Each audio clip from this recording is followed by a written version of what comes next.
বিভিন্ন শুধু ঢাকা শহর না, ঢাকা শহর সহ বাংলাদেশের সকল মানুষ, সকল জেলা উপজেলার বহু মানুষ বিদ্যুতের কষ্ট ভোগ করছেন এই মুহূর্তে।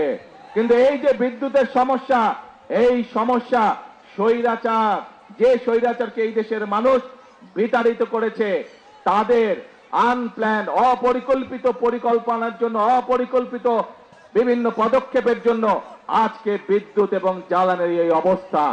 প্রিয় ভাই বোনেরা, আপনারা যেহেতু বিএনপিকে নির্বাচিত করেছেন, বিএনপি দেশের মানুষের দল, বিএনপি এদেশের স্বার্থেই কাজ করবে, বিএনপি এদেশের মানুষের স্বার্থে কাজ করবে। আজকে এখানে দাঁড়িয়ে আপনাদের সামনে আমি বলতে চাই, এই আগামী 27 তারিখে আবার জাতীয় সংসদের অধিবেশন শুরু হবে। সেই জাতীয় সংসদ অধিবেশনে আপনাদের দল, আপনাদের সরকার দেশের মানুষের সামনে জাতীয় সংসদের মধ্যে উপস্থাপন করবে কিভাবে আমরা ইনশাআল্লাহ আগামী 10 বছর এই দেশের বিদ্যুৎ সমস্যার সমাধান করব। সেই পরিকল্পনা আমরা দেশের জনগণের সামনে উপস্থাপন করব পবিত্র জাতীয় সংসদে। প্রিয় ভাই বোনেরা, আজ বিদ্যুতের সমস্যা নিয়ে এই যখন সমস্যা, এই যখন সংকট, যে কোনো সংকট যদি মোকাবেলা করতে হয়, ধৈর্য ধারণ করতে হবে আমাদেরকে। যে কোনো সংকট যদি মোকাবেলা করতে হয়, ঠান্ডা মাথায় পরিকল্পনা গ্রহণ করে ধীরে ধীরে সংকটের মোকাবেলা করতে হবে। কিন্তু আমরা দেখছি এই সংকটের সুযোগ নিয়ে কিছু সংখ্যক ব্যক্তি রাস্তায়, রাজপথে বিশৃঙ্খলা তৈরির চেষ্টা করছে।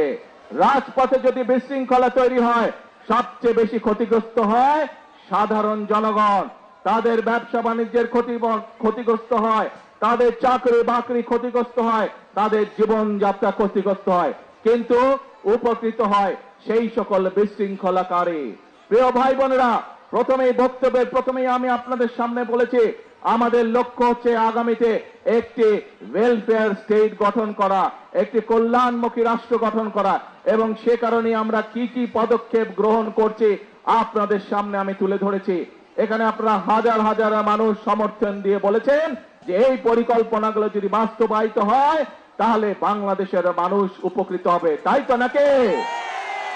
তাহলে প্রিয় ভাই বোনরা, আজকে এই বক্তব্যের শেষে এসে আপনাদেরকে বলতে চাই, আপনারা যে সমর্থন দিয়েছিলেন 12 ফেব্রুয়ারি নির্বাচনে, সেই সমর্থনের উপরে আপনারা আস্থা ধরে রাখুন। ইনশাআল্লাহ আপনাদের নির্বাচিত দল বাংলাদেশ জাতীয়তাবাদী দল ইনশাআল্লাহ জনগণের জন্য অতীতেও কাজ করেছে, বর্তমানেও কাজ করবে, এবং দেশ এবং জনগণের স্বার্থের বাইরে কোনো কাজ করবে না।